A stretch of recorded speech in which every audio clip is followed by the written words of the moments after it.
এই সাউথ চব্বিশ উলঙ্গ করে মারছে পুলিশ। আমি দিয়ে দেবো ওটা বিবিরহাট এখানে আছে না, দক্ষিণ চব্বিশ পরগনা। এটা দেখো দেখো দেখো উলঙ্গ করে দিয়েছে, দেখো উলঙ্গ করে দিয়েছে। কিভাবে পুলিশ মারছে, কোথায় কোন পশ্চিমবাংলায় রয়েছে আরো দেখাচ্ছি। এই দেখো কেমন করে পুলিশ মারছে, দেখো। এই যে শুভেন্দুর গুন্ডা বাহিনী পুলিশ, শুভেন্দুর পুলিশ গুন্ডা বাহিনী, ও যেমন পুলিশও তেমন। দেখো আরো দেখো গুন্ডা বাহিনী দেখো। এই দেখো কেমন মারছে, দেখো। এই দেখো শুভেন্দুর গুন্ডা বাহিনী পুলিশ, পুলিশ শুভেন্দুর বাড়ির চাকর, শান্তিকুঞ্জ থেকে পয়সা আসে, শুভেন্দুর বাবার পুলিশ, শুভেন্দুর পুলিশ গুন্ডা বাহিনী। গুন্ডা দমন একটা পাস হলে ওটা আগে শুভেন্দুর ক্ষেত্রে অ্যাপ্লাই করা হবে। সুপ্রিম কোর্টে নিয়ে যা বলো ওই শুভেন্দু অধিকারীর বিরুদ্ধে অ্যাপ্লাই করো। আর এই পুলিশ অফিসারদের বিরুদ্ধে দেখো উলঙ্গ করে মারছে, উলঙ্গ করে দেখো পালাচ্ছে। দেখো দেখছো শুভেন্দুর গুন্ডা বাহিনী পুলিশ, শুভেন্দুর চাকর বাকর, শুভেন্দুর বাবার চাকর বাকর, একদম শান্তি পুজো থেকে টাকা আসে, এরা টাকা খায়। বলো এবার কোশ্চেন বলো। বলছি এই যে এনসিপিআর অ্যাকচুয়ালি ভবিষ্যৎ কি? যেভাবে সুপ্রিম কোর্ট নোটিশ দিয়েছে, কিছুই নেই, ভবিষ্যৎ কিছু নেই। 20টা লোকসভায় আগামী 1 বছরের মধ্যে নির্বাচন হবে, আর 20টা লোকসভায় যখনই 20 জন লোকসভার সদস্য যখন সদস্যপদ খারিজ হয়ে যাবে, তখন নরেন্দ্র মোদী পড়ে যাবে। গোটা ভারতবর্ষ জুড়ে চলছে, চিন্তা করতে হবে না, 2027 শেষ, টাটা বাই বাই। কিন্তু ওরা যদি বিজেপিতে জয়েন করে যায়, আরে ভাই সদস্যপদ খারিজ হয়ে যাবে, তা বিজেপিতে জয়েন করে কি করবে? নিতে পারে, ডিফেকশনটা তো হয়ে গেছে, সেখানে যেখানেই জয়েন করুক আর না জয়েন করুক খারিজ হবে। ধরো আমি একটা খুন করলাম, এখন ক্রাইমটা তো হয়ে গেছে, এবার বিজেপিতে চলে গেলে তার ক্রাইমটা চলে যাবে না, ইনভেস্টিগেশনটা বন্ধ থাকবে। এই তো সেই ইনভেস্টিগেশন রাস্তাটা খুলিয়ে দেওয়া হয়েছে, সুপ্রিম কোর্ট নোটিশ দিয়েছে। নেক্সট বলো। আপনি মনে করছেন যে খারিজ হয়ে যাবে? 100% অপেক্ষা করো না, supreme court time fix up করবে, লোকসভা স্পিকারকে ডিসাইড করতে হবে, লোকসভা স্পিকার জানি ওদের ফেভারে ডিসাইড করবে, তার এগেইনস্টে সুপ্রিম কোর্ট হবে, সুপ্রিম কোর্টে যে খারিজ হয়ে যাবে। এই যে লোকসভার অধ্যক্ষ ওদেরও নোটিশ পাঠালো, ওটা কি বাধ্য হলো সুপ্রিম কোর্টে? হ্যাঁ নিশ্চয়ই, অভিষেক ব্যানার্জির পিটিশন আসলে হিয়ারিং হলো, হিয়ারিং এর পরই তো নোটিশটা পাঠালো, বাধ্য তো হলো, একটা স্টেপ নিতে তো বাধ্য হলো। দেখো ভাই, ভারতবর্ষ তো এখন আর সোমনাথ চ্যাটার্জির মতো স্পিকার নেই যে অনেস্ট ডিসিশন নিতে পারে, ইন্ডিপেন্ডেন্ট, সেটার বড্ড অভাব আছে ভারতবর্ষে।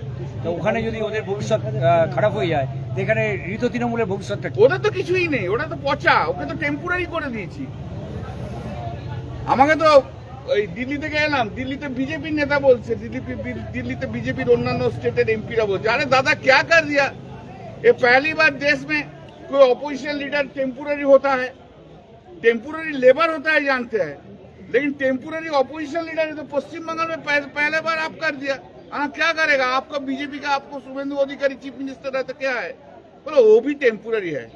এনসিপিআর এর ভবিষ্যৎ, এনসিপিআর অনিশ্চিত ভবিষ্যতের সঙ্গে কি এদেরও ভবিষ্যৎ অনিশ্চিত হয়ে যাবে? নিশ্চয় হবে, একটু সময় দাও, করে দেবো। এরা দাবি করছে যে এরাও যে ফান্ড আছে সেই ফান্ড। আরে ছাড়ো না, ও তো দাবি করতে কি হবে, ও তো অনেক কিছু ঋতুব্রত দাবি করেছিল, স্ট্যাটাসটা কোথায় নামিয়ে দিয়েছি, টেম্পোরারি। আচ্ছা, এই যে পুরো ইলেকশন, এটা তো বিজেপি আটঘাট বেড়ে তারা নেমে পড়ছে, গুন্ডামি করবে, ডাকাতি করবে, পুলিশ নিয়ে লুট করবে, আর লুট করার জন্য সব বড় ভালো ভালো এমপি কে দিচ্ছে, যারা ভালো ভালো লুট করতে পারে তাদের হাতে দায়িত্ব দেওয়া। নভেম্বরে ওরা পুরসভা নির্বাচন করছে, নভেম্বর পর্যন্ত অনেক কিছু হবে পশ্চিমবাংলা, দেখতে থাকো কি হয়। ওরা তো প্রস্তুতি নিয়ে নিয়েছে, আপনাদের প্রস্তুতি কেমন? আরে দেখা যাক না, এখন মজুমদার বলছে হবে হয়ে যাবে সব। সনাতনী মেয়র হবে কলকাতা শহরে, সনাতনী হোক অসনাতনী হোক, যা ইচ্ছা করুক, যে কিছু এসে যায় না। ও তো শুভেন্দু অধিকারী গুন্ডাবাজি ছাড়া কিচ্ছু জানে না। গুন্ডাগিরি করে পশ্চিমবাংলাতে এবারে জিতেছে, একদম অ্যাবসলিউটলি গুন্ডাগিরি করে। হ্যাঁ, গুন্ডাগিরি করে মুখ্যমন্ত্রী হয়েছে, ও গুন্ডাগিরি করে মিউনিসিপ্যালিটির ওই সনাতনী না কি বললেন তাই হবে। দিলীপ ঘোষ বলছে ফুটপাতে থাকাটা এখন ফ্যাশন হয়ে গেছে। দিলীপ ঘোষের ব্যাপারে কমেন্ট যত না কমেন্ট করা যায় ততই ভালো। বলুন। আপনি বলছেন যে এটা একটা ফ্যাশন হয়ে গেছে, এটা একটা পলিটিক্যাল এজেন্ডা। এই যে ফুটপাত, ফুটপাতে যারা থাকে এটা তুলতেই হবে, এটা দিলীপ বাবুর বক্তব্য। দিলীপ বাবুকে না এই পশ্চিমবাংলার মানুষ তুলে বাইরে ফেলে দেবে, বলে দেবেন দিলীপ বাবু। কলকাতা শহর, এই কলকাতা শহর যে সবচেয়ে বেশি পরিষেবা দিয়ে গেছে কলকাতা শহরকে, কলকাতা শহরে ফুটপাত বাসী, কলকাতা শহরে ফুটপাতে যে মহিলারা থাকে, কলকাতা শহরে ফুটপাতে যে শিশুরা বড় হয় তাদেরকে মাদার টেরেসা দেখে গেছে। যার জন্য সারা বিশ্ব জানে মাদার টেরেসার শহর হচ্ছে কলকাতা শহর। কাদের সেবা করেছিলেন মাদার টেরেসা? ফুটপাতে যারা শুয়ে থাকতো, ফুটপাতে যাদের বাচ্চারা থাকতো তাদের সেবা করেছে। আজকে বিজেপি এসে ঠিক মাদার টেরেসা যা যা কাজ করে গেছে তার উল্টো কাজ করছে। অশিক্ষিত লোকেতে ভর্তি বিজেপিতে, তারা আপনার কাছে আর কি এক্সপেক্ট করবে? তৃণমূলের প্রতিষ্ঠা দিবস, সেই প্রতিষ্ঠা দিবসে আপনাদের কেমন জনসভা হবে বলে মনে খুবই ভালো হবে, দেখতে থাকো না, দেখাচ্ছি তো একটা একটা করে, দেখতে থাকো। এটা তো সত্যি কথা।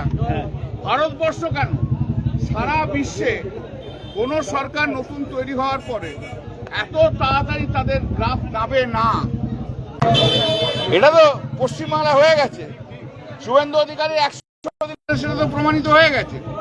শুভেন্দু অধিকারী কতটা ব্যর্থ 100 দিনে বোঝা গেছে। তো শুভেন্দু অধিকারীকে মানুষ পছন্দ করছে না সেটা তো বোঝা গেছে। শুভেন্দু অধিকারীকে বলুন যে একটা বোরখা পরে বাইরে ঘুরে বেড়াতে, মানুষ কি বলছে একটু শুনুন। চারিদিকে চামচার পুলিশ দিয়ে যে দাঁড়িয়ে রয়েছে না, তাতে শুনে কিছু লাভ হবে না। 28 তারিখে শুভেন্দু অধিকারী 10,000 কণ্ঠে বন্দে মাতরম মিছিল করবে। কেমন মমতাকে দৌড়ানো করাচ্ছে বলুন তো, এটা দেখেছেন? ও কেমন দৌড়তে হচ্ছে ওকে। যখন বারুইপুরের ঘটনা ঘটলো তখন পুলিশ দিয়ে ভর্তি করে মমতা বন্দ্যোপাধ্যায়কে আটকে দিয়ে ওকে বারুইপুর ধরতে হলো। যেই হালি শহরে মমতা বন্দ্যোপাধ্যায় গেল, তারপরের দিন ওকে দৌড়তে দৌড়তে হালি শহরে গিয়ে পৌঁছতে হচ্ছে।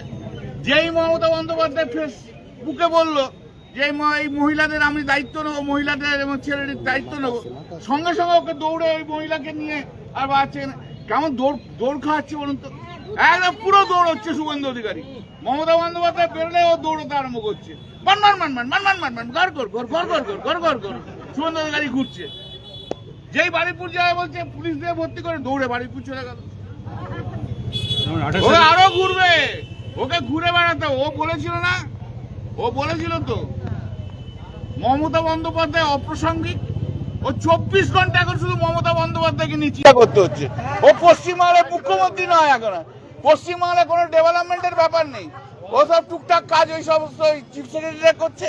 ওর মাথায় এখন টেনশন মমতা বন্দ্যোপাধ্যায় কি করছে, মমতা বন্দ্যোপাধ্যায় কি করছে, মমতা বন্দ্যোপাধ্যায় কি করছে, কে কে গেল মমতা বন্দ্যোপাধ্যায়ের কাছে, কোন কোন পলিটিক্যাল লিডার গেল, কোন কোন প্রেসের লোকেরা আজকে মমতা বন্দ্যোপাধ্যায়ের সামনে ঘরের সামনে দাঁড়িয়ে আছে। তোমার নামও আছে তার মধ্যে, তোমাদের সবাইকার।